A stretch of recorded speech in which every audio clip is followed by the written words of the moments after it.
Donahue, thank you for being with us and taking the time.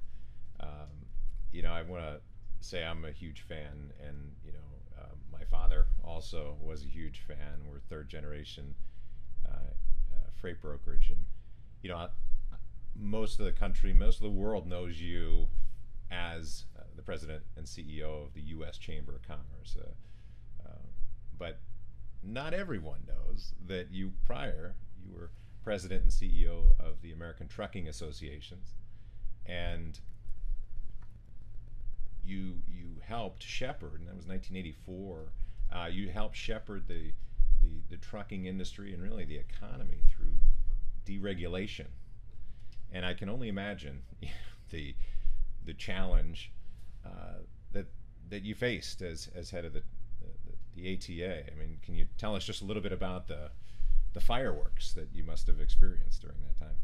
Well, I have two compelling memories. One, it was a three-ring circus. Because we were changing, the country was changing the way freight moved and how it was paid for.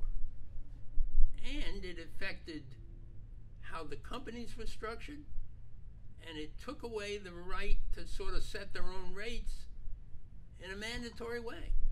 And so you can only imagine how much of a circus it was.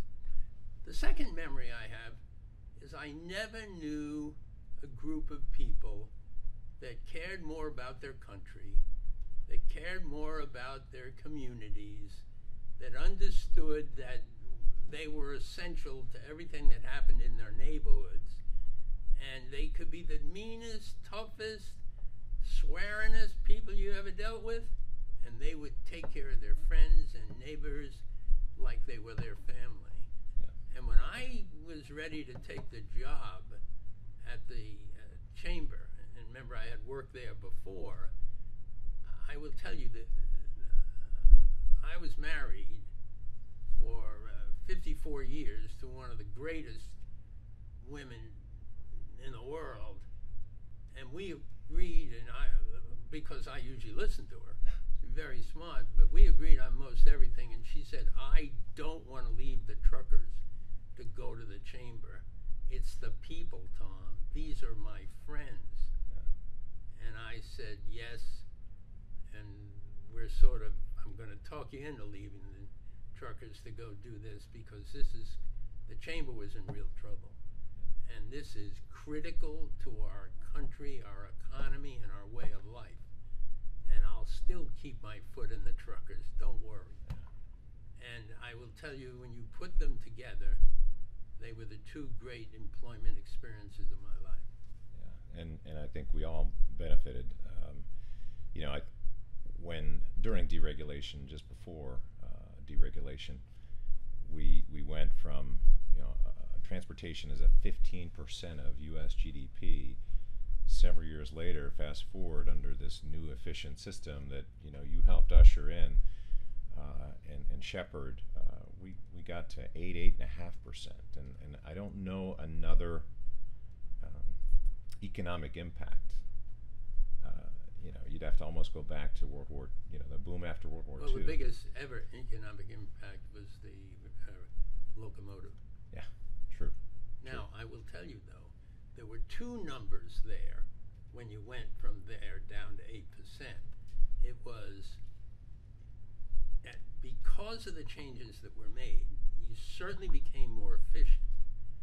But at the same time, you took on lots more revenue, and you moved more freight with less cost. And so you got where you just talked about. Yeah. You got so much more efficient. But at the same time, everything got bigger, and there was a lot more money and a lot more jobs to do because of that. I later on, years later, went on the board of directors of Union Pacific Railroad to help them out of a problem. I was on that board for 22 years, and the railroads always say, "Oh, we're gonna go take the business away from the truckers," and I just laughed. And they said, "What do you mean? We have all this." I said, "You're going to be shipping stuff for truckers from containers, but you're not taking their business. Those truckers are like sand rats. When the storm comes, they dive underneath and wait, and you guys all have to stop. When the storm goes away, they come up and go right ahead. Figure out a way to be partners, because you ain't gonna beat them. And they did. To both of their, I mean, we need the American railroads, and we need the truckers. And what the partnership that they raised did the same thing. More business, less cost. So I think it's amazing, the partnership, the efficiencies that we've gotten, and mortal enemies in some ways, finally figuring out a way to work together. I want to kind of go back to those early days of ATA. You had on the shipper side, you had the NIT League, National Industrial Transportation League, and then you had this burgeoning freight brokerage industry that went from 7 brokers, let's say, in the mid '70s to today. You've got 15,000. They represent maybe 1 in 5, but there was a lot of force, NIT League, and then of course my dad, Bill Tucker, helping found the TIA, which used to be TBCA. Tell us how was that, the coordination of those associations? How did that impact? Well, first, you should understand what an association is. You take a group of people that are mostly competitors, some not directly, but the concepts were competing, and those people come into a room and sit down and sort of say, okay, we have common problems, and we're going to work together to solve them. That's what associations do. And when they got smarter, they were working with other associations with the same problems. When they left the meeting, they went outside and started beating each other in the head on the competitive spirit of what makes the American economy. Okay, so what was going on? We're going to change this business of you can't set your own rates. It's going to be set with different approaches. There was regulation, but there were all kinds of new competitors. That's the reason that the freight brokers went from 7 or 8 well-known people to 80 or 100 or more than that. And by the way, we had a real problem about integrity. And your father, I don't know how he ran his business, but your father, I do know really, but your father spent his life putting together new organizations like transportation intermediaries and going after the people that were killing reputation. And he was well known as somebody that he looked the part, because he ran around the country. And, some of his competitors and friends were not very happy because he was building up and straightening out and putting a sense of customer service and integrity into that industry. And some of his people would say, Bill, you're building up our competitors. He said, if we can build up our competitors and we can do it right, we'll get 5 times the amount of business we have. And it happened. And you and I had a conversation just before about what it was like to go to a truckload carriers meeting.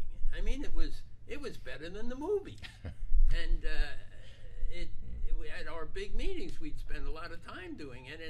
And I always knew never get in the hotel too far from that room. And by the way, I was seen not often, but often enough, of running to that room because we were afraid those people were going to kill each other. But what they did is they solved these problems. And your father and your company in later years were a major contributor to that. And met him. I knew about him, but I've really enjoyed learning a little more about him because he filled in pieces in my memory of what was going on, and they ought to give him a Medal of Honor for keeping those people from killing each other and straightening out what could have been turned into an issue that would have had the government all over the industry. Yeah, yeah. There were a lot of bad actors in the beginning, and frankly, some with bad intent, and some just flatly didn't understand what this new world of Right. deregulation meant, And got themselves in trouble. your company and your father stepped into that and helped them. Those are the ones that weren't the bad actors, and he helped them learn how to do it the right way. And by the way, he was right. It when it got to the point everybody understood how it was going to work, and you knew nobody was going to steal your freight or run away with the money. All of a sudden, there was a lot more freight. Yeah. And it has grown every year. You know, in terms of freight volumes have grown every year. You know, ability of trucking companies and brokers and other forwarders to enter the industry has grown every year. So it's been he had this vision a long time ago, and it's played out, and I think we're all better off as a result. So.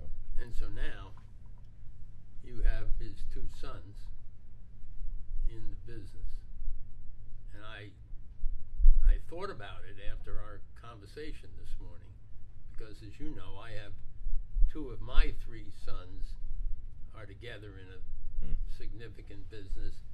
And by the way, the third son works his way in because the family has a number of things.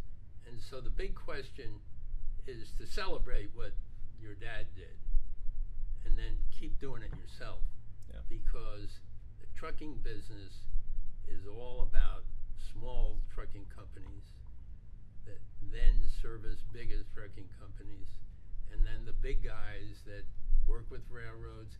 This system is better than any system in the world on the whole deal of freight movement and freight safety and road safety, and I congratulate you, and I congratulate him. I saw what it could have been. Yeah. And it was the Bill Tuckers of the world that strapped on their thing and went out and got into it, and I congratulate him. Tom, thank you again for spending time with us today to reflect on those years, and thank you again for your enormous contribution well before your U.S. Chamber time, and then certainly your contributions since. Again, big fans through your entire career, and we're all better off as a country and as an industry